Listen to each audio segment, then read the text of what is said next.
जय हिंद दोस्तों। अमेरिका के धार्मिक स्वतंत्रता आयोग United states commission on international religious freedom ने वर्ष 2025 के लिए अपनी रिपोर्ट जारी की।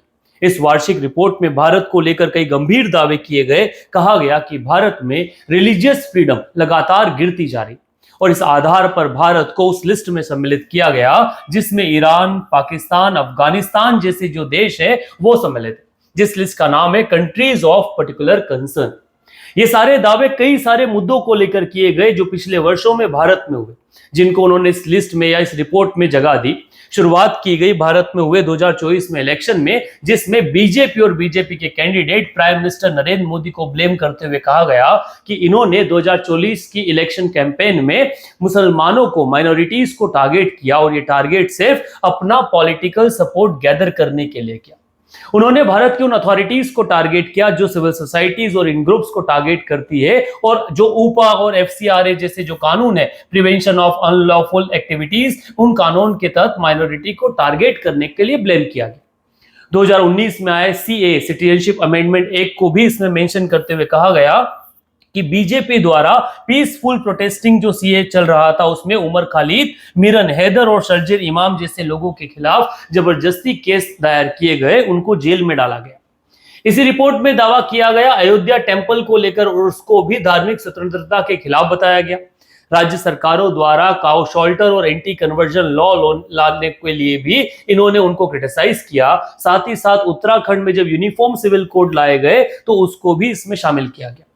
इस रिपोर्ट में भारत की इंटेलिजेंस ऑर्गेनाइजेशन रॉ, जिसे रिसर्च एंड एनालिसिस विंग कहते हैं, उसको भी टारगेट करके कहा गया कि ये भी खालिस्तानी जो समर्थक सिख हैं उनको टारगेट कर रही है, टारगेटेड किलिंग कर रही है, अर्थात ये धार्मिक स्वतंत्रता के खिलाफ है। इन सबको आधार बनाते हुए डोनाल्ड ट्रंप एडमिनिस्ट्रेशन से इस कमीशन ने कई सारी मांगे की, जिन मांगों में उन्होंने कहा कि भारत को कंट्रीज ऑफ स्पेसिफिक कंसर्न के रूप में डेजिग्नेट किया जाना चाहिए और इसको इंटरनेशनल रिलीजियस फ्रीडम एक्ट के तहत वायलेशन जो हो रहा है उनके लिए मिस ब्लेम या उसके लिए सैंक्शंस लगाए जाने चाहिए।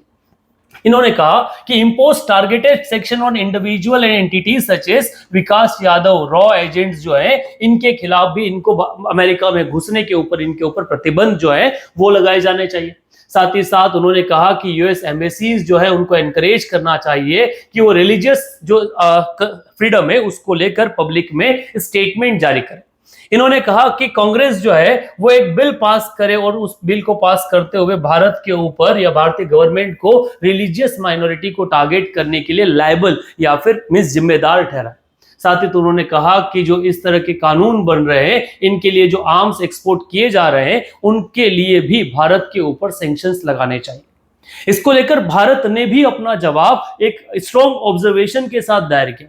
भारत की तरफ से भारत के MEA ministry of external affairs के स्पोक पर्सन रणवीर जायसवाल ने इस पे कमेंट करते हुए कहा कि ये जो डिपार्टमेंट है ये खुद एक एरिया ऑफ कंसर्न है, क्योंकि ये पॉलिटिकली मोटिवेटेड और उन्हीं मुद्दों को टारगेट कर रहा है जो पॉलिटिकली जो इंपॉर्टेंट है या फिर उस चीज को टारगेट करते हैं। वो भारत को लगातार रिलीजियस लेवल पर टारगेट करना अमेरिका की उनकी राजनीति और भारत में पॉलिटिकल अपहेवल जो है उनको लाने के लिए कह रहे हैं। अब इन दोनों रिपोर्ट में आप क्या ओपिनियन रखते हैं, कमेंट बॉक्स में लिखिएगा। क्या आप मानते हैं भारत में धार्मिक स्वतंत्रता को आहत किया जा रहा है? क्या आप इस रिपोर्ट के फेवर में है या फिर आप भारत सरकार के फेवर में जो इस पूरी रिपोर्ट को मिस दरकिनार करती है और इसको क्रिटिसाइज करती है?